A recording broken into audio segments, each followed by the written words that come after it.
All right, what's going on, guys? This is Rob, and we are here with the conclusion of the 10 deaths of Wolverine, and really the lives and deaths of Wolverine is completely done.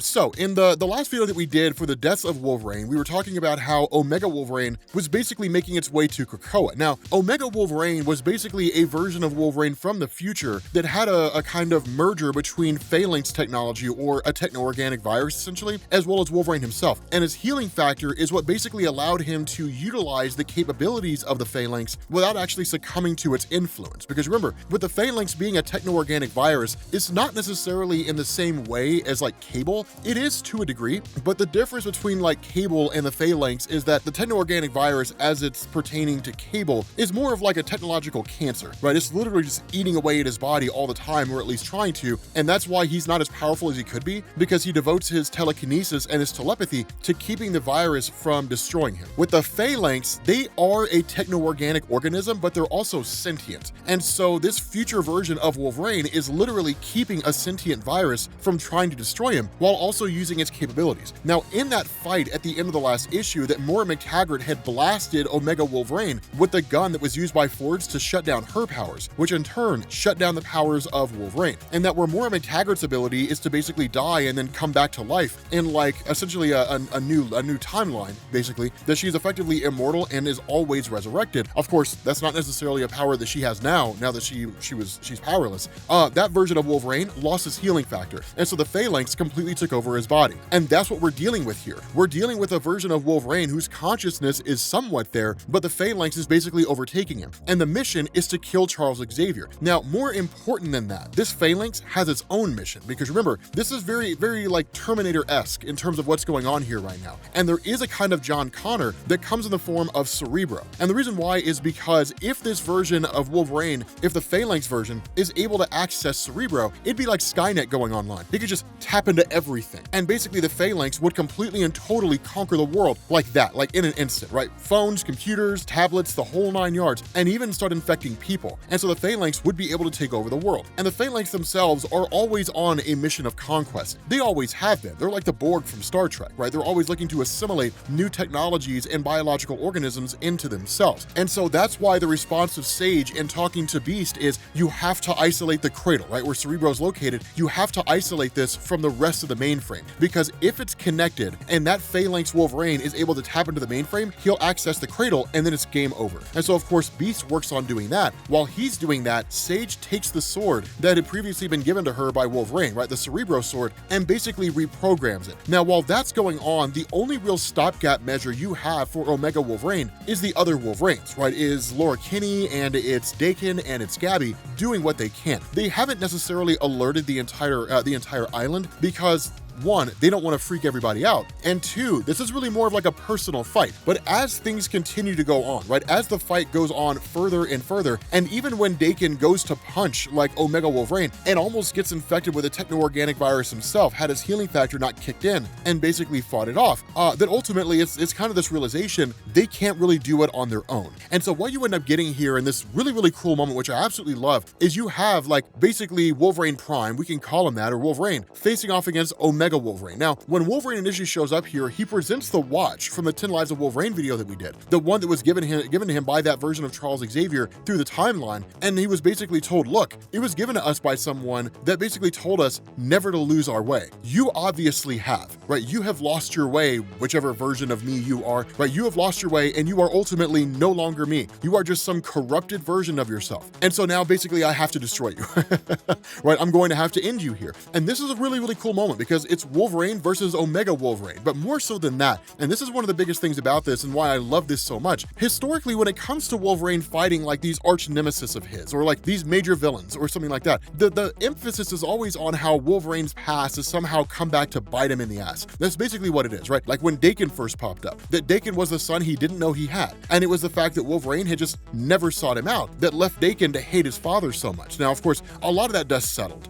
and so it's one of those things where like the relationship between between Dakin and Wolverine is what it is, because it's Wolverine not knowing he was there, but that's an aspect of his past coming back to bite him. And it's just a continuous element of Wolverine. In this instance, it's his future. He's literally fighting against the person that he feels he will inevitably become, right? This version of himself in the far-flung future that was sent back here in an effort to try to find some way to destroy Moira McTaggart, and then became corrupted by the Phalanx virus that he allowed to be attached to himself for the purpose of helping him achieve his goal. And now it's this screwed up, twisted version of him. Now, what Marvel also does here, and this is a really, really cool thing. What Marvel does here is they take the Cerebral Sword and they modify it. Now, this is wildly huge, because you're going to see this become a major focus of Marvel going into the future. So you will likely see this as just a thing that may reappear somewhere along the line, or at least it becomes a talking point. Like a really good example is the Muramasa Blade, that when Wolverine had gone on this path where he was basically tracking down everybody who did him wrong and writing and really just scratching names off the list, is really what it was, that he had taken the Cerebral Sword, he had it created, had a portion of his soul put inside the sword, so that if it was used on him, it would basically shut down his healing factor. Like, I mean, end it. I don't mean like it would shut it down temporarily, like the Carbonadium sword or any form of Carbonadium does. I mean, like the Muramasa Blade will end his healing factor. It'll no longer be there. And then you could just kill Wolverine by virtually any conventional means, as long as you can get past his adamantium skeleton. But he took the sword and he gave it to Cyclops. And every once in a while in Marvel Comics, while you may not necessarily see the Muramasa Blade itself, you'll see reference to it. When Wolverine's talking about the ways in which he can actually be killed permanently, the Muramasa Blade will be one of those points that he brings up. This sword is very much going to be the same way. And the reason why is because with Beast kind of asking the question, okay, Sage, like, what are you up to? She's like, I'm a living computer, right? Like, that's literally my job. I'm gonna go hack something. That what she's done is she's taken this sword and she's modified it, basically reprogrammed it, because it is a technological sword. She's reprogrammed it and basically turned it into a weapon that can destroy the Phalanx. Now, whether or not this will be used on the Phalanx as a whole, I don't entirely know, but it is a weapon that can be used against anything that has a machine component. That seems to be the case. And so what this does is it basically leads to this again, kind of a continuation of this fight between Wolverine and Omega Wolverine.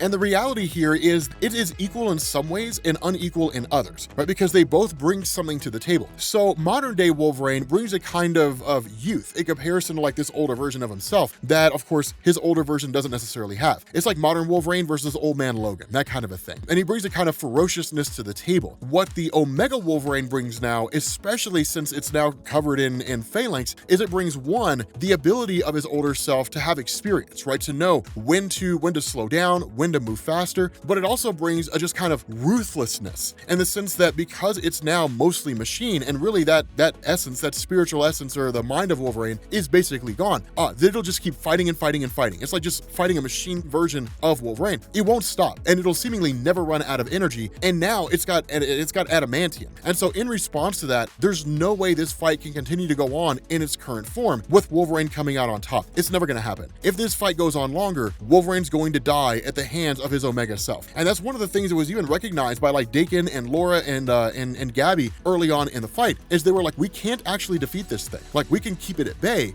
but we cannot destroy it. And that's when Sage comes running up with a Cerebral Sword, throws it to him, and then of course when Wolverine gets it, plunges the sword into Omega Wolverine, which basically destroys the Phalanx on his body. There's not one trace of it left, right? That Phalanx is completely and totally gone. But that's why I say this sword is important, and you will likely see it in the future of the X-Men comics going forward, because it's a sword that can be used to, one, defeat the Phalanx, and two, really anything with a cybernetic or a technological component to it, which really begs the question, what happens if somebody uses this sword on like Apocalypse or something like that? You know, if they use the sword on like a Celestial or something, right? Is the programming of Sage on, you know, is it powerful enough to overcome that level of power? I'd say probably not against a Celestial, right? All they'd have to do is just make the sword just a regular sword, right? With a wave of their hands, that would be it. But against someone like Apocalypse, it would probably work. It would probably be able to destroy him. He's not 100% machine, but he does use celestial technology, right? A good portion of him is celestial technology. Not only that, this sword could potentially be used to cure Cable of the techno-organic virus should it ever return. So it is a cool thing. But nonetheless, of course, what this does is the island takes the body of Omega Wolverine and basically just kind of brings it inside the island itself, which essentially means at some future point in time, that version of Wolverine could return, not in the Phalanx form, but like if this modern version of Wolverine dies and for some reason they can't resurrect him, then it's just like, use the bones of his old self, right? And that's basically it. But everybody's just kind of hanging around and they're just sort of talking at the Green Lagoon and they're having some drinks and chilling and just general conversation and whatnot. And Wolverine in a lot of ways isn't necessarily, really a part of this party. And when they're asking like, why are you so grumpy and why are you so gloomy? Then he's like, if anything, what I've learned over the course of my life is we are beset on all sides by like fights. That's just the way that it is, right? It's people coming after us all the time. And they're like, calm down, man, right? We're all having a good time. Everybody's chilling. Of course, he's also referencing the fact that Sabretooth is still basically strung down in the prison beneath Krakoa, which, as far as I'm aware, I think he escapes from in his own solo series, which takes place after 10 Lives of Wolverine. But there's also this conversation that happens between Beast and Sage, where they talk about the nature of Wolverine. And what's cool is that Sage says, she says, so I guess it turns out the mutants don't always lose. And Beast says, Sage, there's a very important but to acknowledge here. And he says the only reason we won is Wolverine. He's the medicine, the penicillin, shall we say, required to fight. Fight an incursion on the timeline, fight the deadly infection of AI, fight.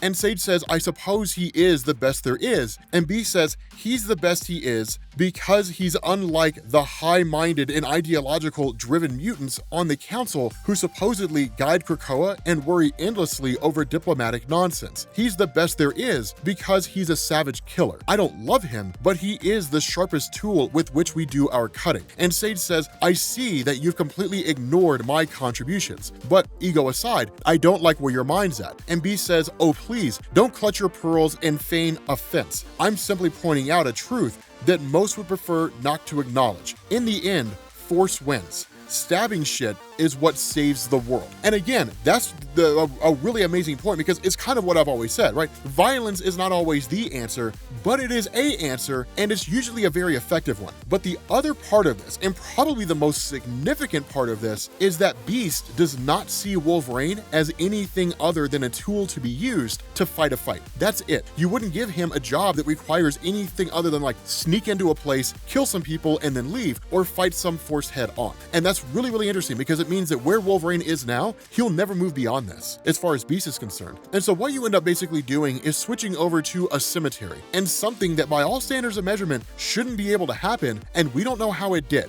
But basically, while you're going through this cemetery, a hand reaches out of a grave and Moira McTaggart comes back in what looks like her 11th life. Now, that shouldn't be the case. Moira McTaggart should be dead, right? Remember, her mutant power was gone. It was taken when she was shot by the gun that was created by Fords to shut down mutant powers. What this looks like is that Moira McTaggart's mutant power to basically be resurrected only kicks in when she dies. And I know a lot of people would just kind of be like, well, yeah, obviously. I mean, why would she resurrect while she was alive, right? She just suddenly wakes up in a different body. No. Here's what I mean. So when it comes to powers in Marvel Comics, you sure have like all kinds of powers, right? Like Storm can manipulate the elements, and Iceman can make stuff cold, and Cyclops can open his eyes to another dimension that lets all this concussive energy pour through. But powers themselves are only ever arranged in two categories: active powers and passive powers. So an active power is something like Nightcrawler teleporting, right? He has to actively do it. He knows where he wants to be. He teleports through the Brimstone dimension and comes out at his destination. A passive power is someone like Spider-Man's healing factor, right? Where Peter Parker is injured and then his healing factor kicks in and he recovers. But those powers are always active. Those passive powers are always engaged in some form or fashion, right? That you contract colds, you contract flus, different things like that. That healing factor is always going on. With something like Moira McTaggart in this instance is kind of a third form that we've just never really heard of before, right? That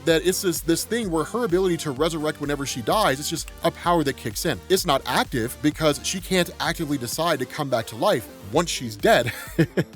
But it's not really passive in the traditional sense.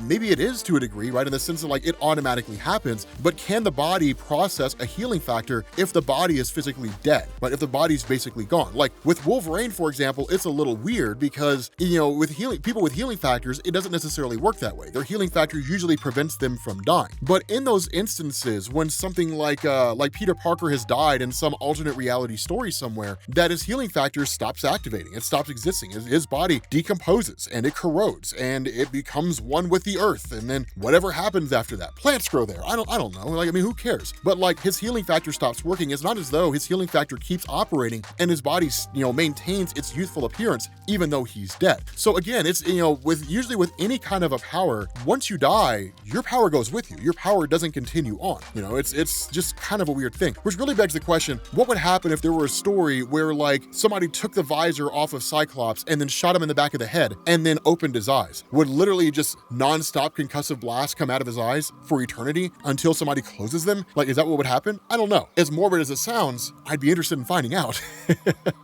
But this is basically some kind of a hybrid power. It's cool, right? I mean, if this is really the case, that Moira McTaggart's ability, that being shot with this gun by Forge didn't negate her power, because her power is not active, but it's not passive. It just activates whenever she dies and then essentially goes into remission, that maybe she really is legitimately immortal, right? Maybe she really is just, she'll never ever die and there's no way to truly shut her power down. I don't know, but it's really cool and I'm really excited to find out. So with that being said, guys, we're gonna bring this to an end. Thank you all for watching and I will catch you all later. Peace.